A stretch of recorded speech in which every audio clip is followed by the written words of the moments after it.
Welcome to Lado Files. I'm retired F-16 pilot Chris Lado. Why did I fly to Nevada to investigate the Mount Wilson Ranch mystery? I've been getting a lot of spears on this. There are several reasons. First, it was an initial site survey for our 24/7 Sky 360 searching camera systems. At 8,000 feet altitude and with no light pollution, it's an amazing observatory location. We can set up 3 systems triangulating UAPs. Second, Mount Wilson is attractive historically as a paranormal hotspot with alleged Indian shaman sightings and local abduction stories. So it's an interesting place in general near Area 51 in Nevada. And finally, Bob Bigelow of Bigelow Aerospace Systems, the owner of Skinwalker Ranch, also owned Mount Wilson Ranch, and he brought his team of NIDS investigators to the site. That included Hal Puthoff and supposed psychic spy Ingo Swann. Puthoff directed the Stargate program. That was a CIA-funded program dedicated to remote viewing. The project had successes in the past, supposedly, but was defunded in 1995 when Bob Bigelow picked up the tab. What were they doing at Mount Wilson Ranch? In episode 1 of this miniseries, we presented the team and introduced the story of the ghost shaman and the Native American artifacts found at Skinwalker and Mount Wilson Ranch.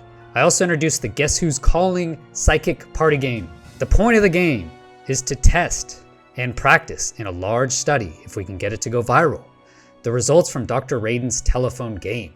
If you've ever gotten that funny feeling, like you think of someone before they call, right? And then they call. That's what we're testing. Is there something there? Can we actually prove it? Let's test that in a fun and engaging way. Episode 2 of the miniseries introduced the Infrasound detector and Schumann resonances. I've gotten a lot of spears around this as supposed pseudoscience, that it hasn't been validated by actual scientific instruments. But I need to highlight that Schumann resonances do exist, and they are electromagnetic frequencies related to the Earth, the ionosphere, the atmosphere, and the ground. And as reported by the World Health Organization, electromagnetic frequencies do affect humans. Okay, we don't know. They argue there's not many negative effects, but actually, the science is out. We don't know. We don't know. Brent Stone from Museum of Terror, through his deep knowledge, he has very deep knowledge of the paranormal, the occult, if you will, is investigating using an infrasound detector and other devices. I want to tag along to see if this is actual legitimate research. Can we actually find something from this? Or is it all just smoke and mirrors? Is it all just fluff? Was Skinwalker all just fluff, or is there actually something there? So come along as we vlog this real-time investigation. We bring you there. Basically, we just started filming. We brought the team together and started filming. It's a real live blog. Hope you guys enjoy it. So stay tuned. Episode 3 of Mount Wilson Ranch Mystery Journey to the Cave. Thanks for being here. Smash that like button if you do like this content. Subscribe for further content and support the channel at patreon.com/Chris Lado.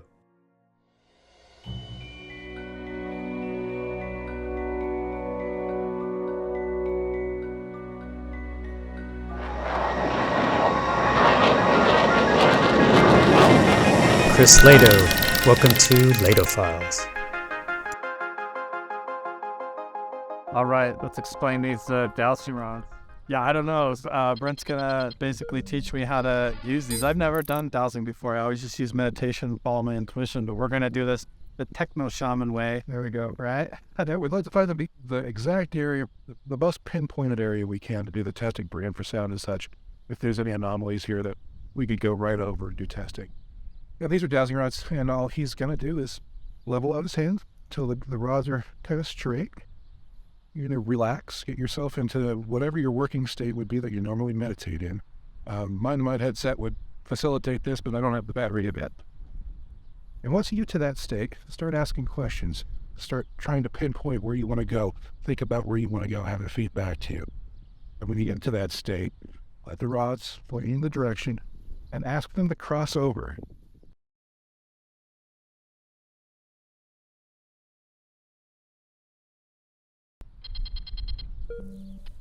It just feels like it wants to literally like one of those full spin circles.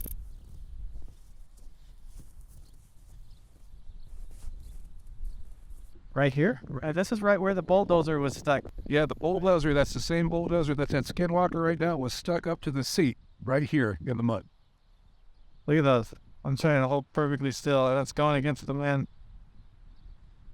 Yeah, the wind's coming basically from that red shack, kind of down the valley, but it's kind of not blowing right. Look at it. Oh, it's like being in the middle of a toroidal field or something, trying to go both ways at once.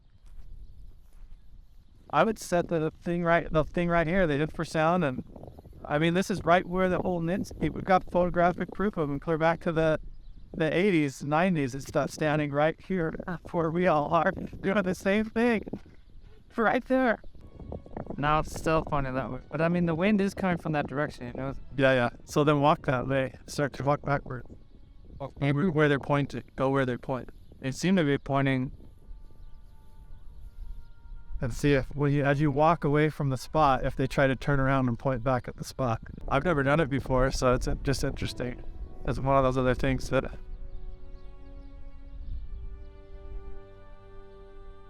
Honestly, though, we're walking right over the top of where the aquifer flows 20 feet underneath us right now. There's running water right now. So everywhere you're walking, and the tests that we're getting from Brent's infrasound equipment, it makes sense that wherever you walk around with the dowsing rods here in the meadow, they're just going to kind of spin around randomly. That's the whole idea, is that it's distorted here. Yeah, it seems they always point away from me, you know. Do they interact with each other? They must. I try to keep my elbows in and stuff, and my hands closer. If they point away, they interact with each other, right?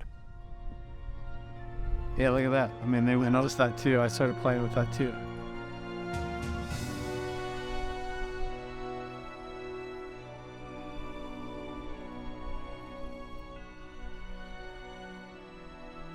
Try to go clear and open up like an aperture and then ask it like you're the pointer on a Ouija board. I mean, that's the remote viewing for gold, right? I mean, and for water, where to dig a well, where to dig gold. They've done this for centuries. They've done centuries. They still use it even in the oil industry today. There's like high-level paid, like wealthy dowsers that get paid to do nothing but douse. They must be interacting somehow. You know, when I bring them together, they're certainly... They push away.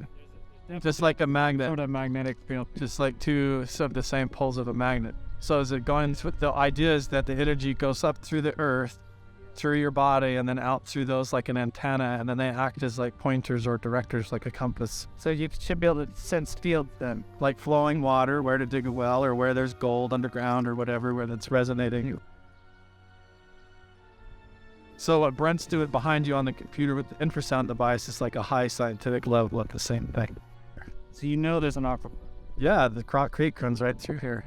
Jeff knows it's 20 feet down. You watch this, so if it right past the spot, it's going to go towards you.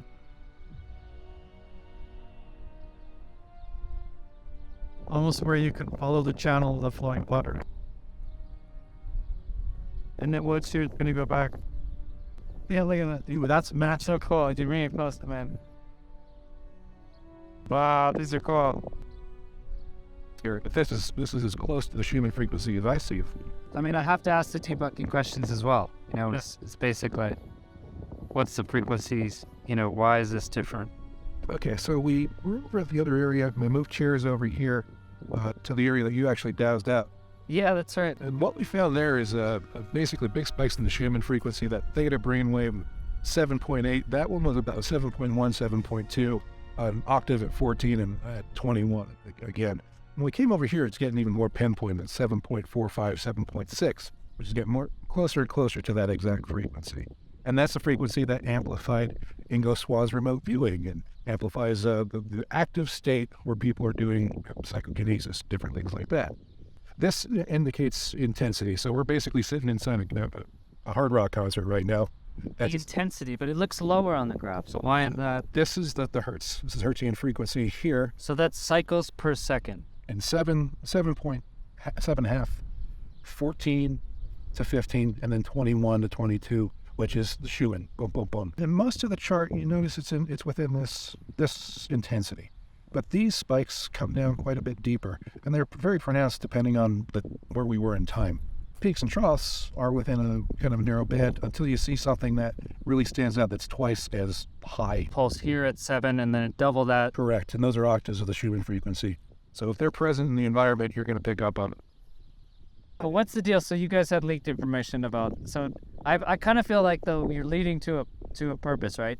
It's many levels. So part of the reason that I'm here is because I've been meditating and following a spiritual path that has guided me here. That's tied into trying to understand indigenous cultures and their spiritual methods of meditation and contacting the sky gods. Yeah. Fascinated with. And that led me here. But everywhere that I followed that breadcrumb trail, you have these teams out of Stanford Research Institute. They were literally getting paid to do that by the government. And we thought now all of that is kind of BS, but now we're following around with the infrasound devices and dowsing rods and meditation, the whole spectrum across the board, being open-minded with the technology, the science, and the spiritual path all combined together. And then here we are, just like everybody at Close Encounters of the Third Kind that is like following their dreams and little paranormal experiences, and they had up in this one mountain making contact. You know what I mean? It's like, which that movie is inspired by Jacquee Valee, and we have photos of Jacquee Valee standing right here where we're doing our same test. So what the heck, man? Yeah. You know? So we're here. We're going out with these steampunk glasses. It looks in It's nice. Got filled with you. UV. You can see. We'll go check out. There's caves around here that if it's all made of this crazy material. Look at this.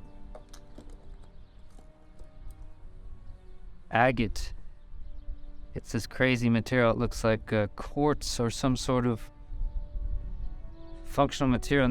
And Chris was saying this was used as a tool back in the day. It looks quite cool with the quartz and the shininess. I mean, you can tell, right? It's not wet. Oh, it is a little wet. It is wet. Anyway, the idea is, what if that whole mountain is made that way? Could it inspire some kind of crazy frequency of resonance? Could you resonate your brain waves essentially to reach to a higher frequency state? That's where you could communicate, etc. Or have dream states that maybe you communicate or communicated with. And if there's negative energy there, that's what they say, there's some memory into the land or into that frequency, that Schumann resonance he's talking about. Could there be some relationship? Very interesting to investigate at any rate. So we're going to hike up there, see if we can get some more data points from the infrasound.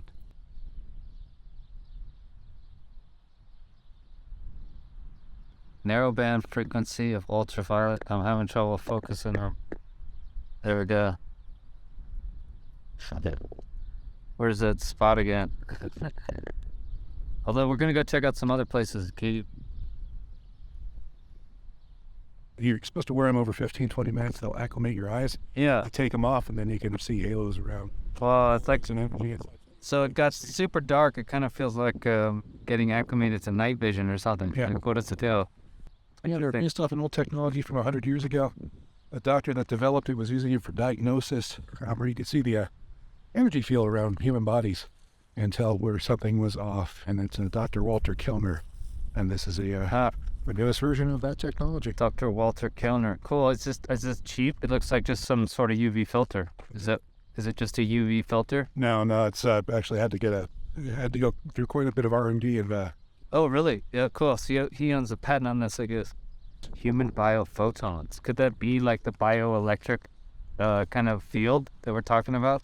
The whole original intention was the doctor invented them to try and look at patients so that he could see if they had cancer or not, if they had different hot spots or glowing areas or dark spots that he could help determine inside the body, because this is before there was x-ray machines and stuff.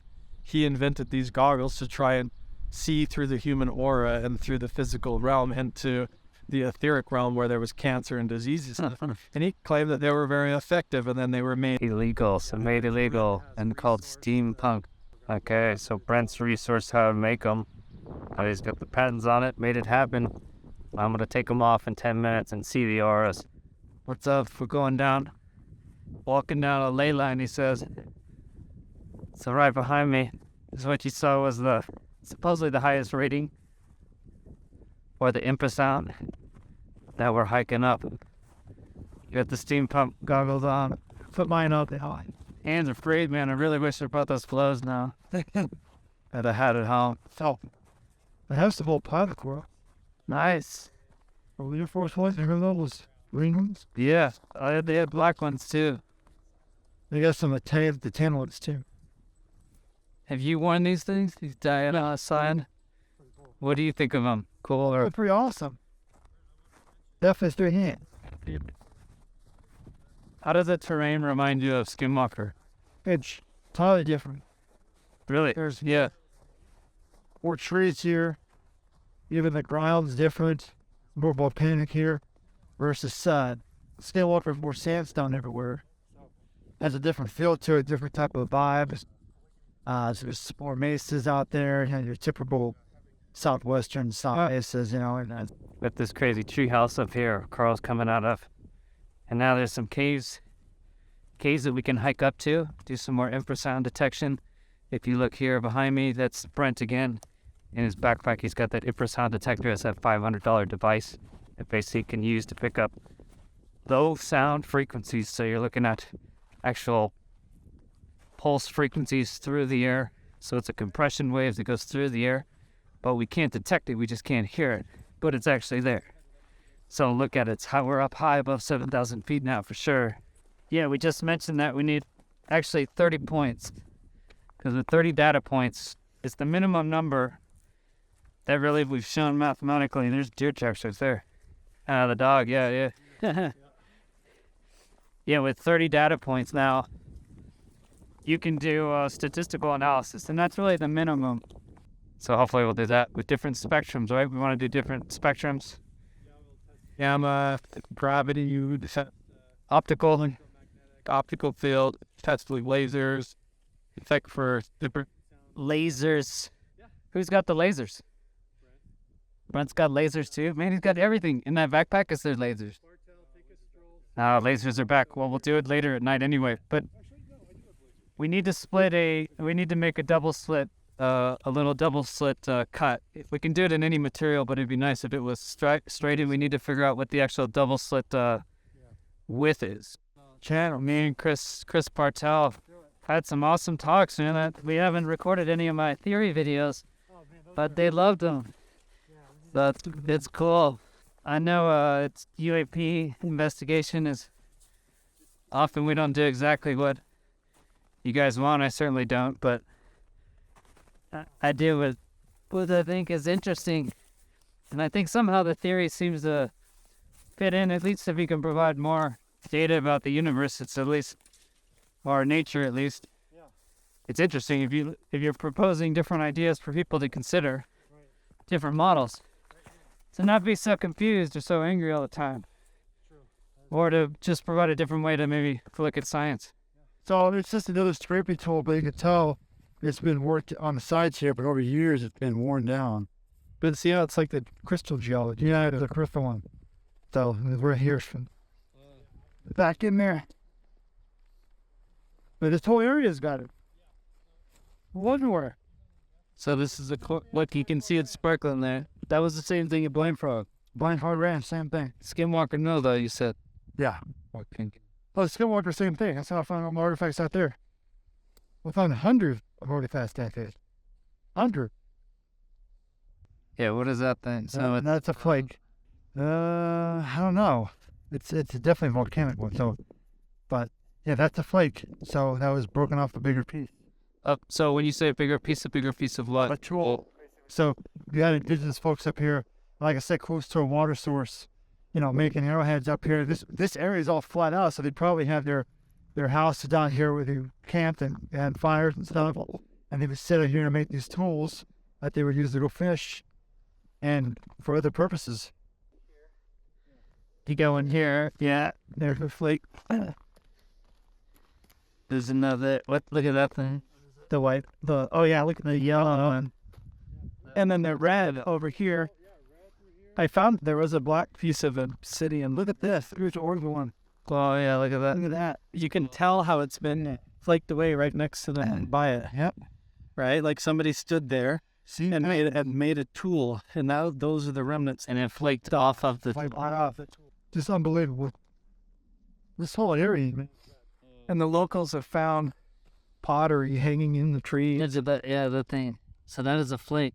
That's totally like a scraping tool. They would have, like if they killed a rabbit, like a jackrabbit, you use it to clean the hide off and stuff after you skin the animal or strip the ligaments off the bones. They use a scraping Any tool. little thing like that, they'd carry it in a pouch or in their little pot they carried, and that was the tool for them. Yeah.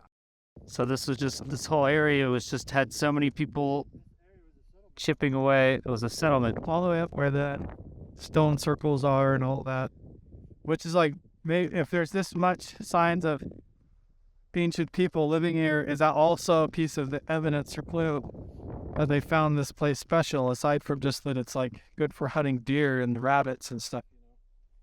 All right, so this is the view the archaeologists had, and this was the first sighting, so manufactured home. Archaeologists from either Caltech or Cal State, I'm not sure which one, basically stepped out the front door and saw this apparition of a Native American shaman. And they were the ones that gave it that nickname, not he, but apparition basically standing right here in the trees that was looking back at them and then was like that disappeared, like vanished. And then ever since then, multiple people have seen this figure, even down in the saloon and the bunkhouses and clear down by the windmill on the road where we were driving in, even down there. Found a bunch of artifacts. Well, I wish I could find out what the hell they found, see what they saw. There are caves up on the ridges. It was after the MX missile program, you said? Yeah, so Reagan comes out with the Star Wars program, like to fight the Russians, right? But what the Star Wars program actually was a mobile nuclear weapon system. It was nuclear missiles that they could move around on rail systems, even underground, and then pop them up in missile silos in random places so you could move them on tracks underground and even above ground and never keep the missile silo in one spot. And this place, Mount Wilson Ranch, was supposed to be a potential missile site. But when they came up here and started looking to where they could put the tunnels and stuff in missile silos in random places so you could move them on tracks underground and even above ground and never keep the missile silo in one spot. And this place, Mount Wilson Ranch, was supposed to be a potential missile site. But when they came up here and started looking to where they could put the tunnels and stuff, and so all of a sudden archaeologists are brought in to try and figure that out. And while they're hauling out truckloads of artifacts, the archaeologists start having paranormal encounters with the shaman. I mean, next thing you know, NIDS is here. Wow. Psychic spies. All right, guys, we climbed to the top of this mountain. Now stood where the first sighting was seen, up at Mount Wilson Ranch. And so this is the view the archaeologist had as he looking out of his cabin, and saw a shaman basically right there, some sort of Native American shaman. So hope you guys have liked the video so far. If you've liked this whole content, please smash that like button and then subscribe so you can get future notifications. Thanks for being here. We'll check it out tonight with lasers. I'd like to set up a double slit experiment. I think it'll be sweet. Set up a fog machine. We'll try and get more smoke, more fog machine. And thanks for being here. Okay, so we're up at the top of Mount Wilson Ranch. This is where the archaeologists came out and saw the shaman apparition. Really, the first sighting was right here that Carl the Crusher's looking at right now. And that was after the MX missile program. It was initially out here, and they started finding a lot of Indian artifacts, almost said alien artifacts, unknown. They hauled truckloads of artifacts off of here. Nobody knows what they were. And the next thing you know, NIDS was in here doing a bunch of looking for portals and something buried underground. So here's an infrasound test. So we're going to get as many tests as we can all around this area, try and get some scientific data of the Schumann resonance, which has been showing up at 7.5 hertz, 15.3 hertz, and 21 point something hertz, really in the octave. So we'll get better data. Check out the YouTube channel for that. They're set up here, and typical, these areas like this, the sensor hasn't worked. The first few times I had to restart the computer, replug it in, try all that. It was working down in the meadow. We came up here to the area where they saw the shaman, and typical, it stopped working. So I just got it plugged back in, just got the computer restarted, and it just started up recording a trace. So we're going to take a look at that now, but it's been about 10 minutes since we got started. Plug that, just now got it working. Okay. sound that you can't physically hear with your own ears. We're taking that at Mount Wilson Ranch in the area where they spotted the ghost shaman, and where the whole investigation by Nid's Bigelow's team started up in the Skinwalker Ranch before Skinwalker Ranch. So let's take a look at what we're actually getting.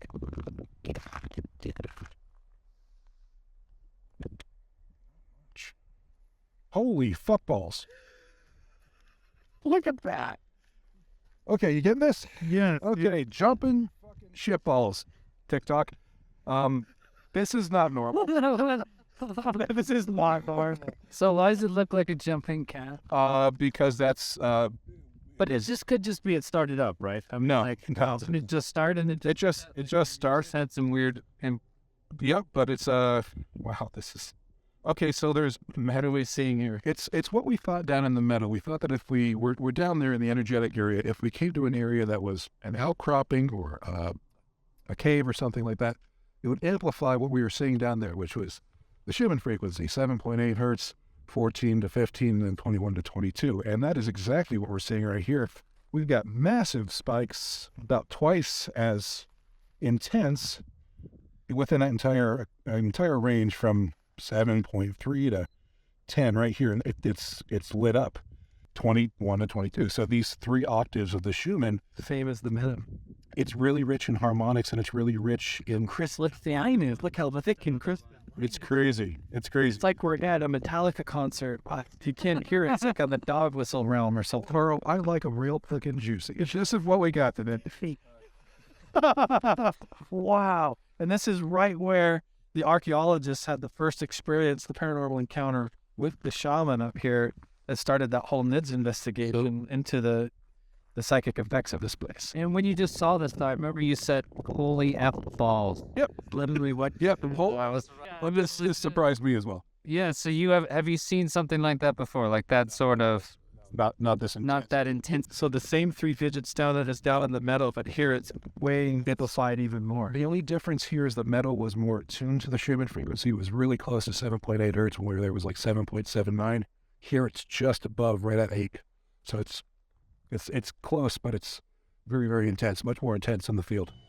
That's it for this episode of Mount Wilson Ranch Mystery Journey to the Cave. Please hit that like button if you did like this content. And either way, leave a comment. I read all the comments. I do appreciate your feedback. I'm in it for the truth. Stand by for the next episode. We do a simple double slit experiment in the saloon that you can do at home. You can see the actual interference pattern for yourself using a laser and a normal human hair. And we start our trek to the cave, getting additional Schumann resonance infrasound detections and some interesting Native American artifacts. Hope you enjoy the series. See you then. Peace.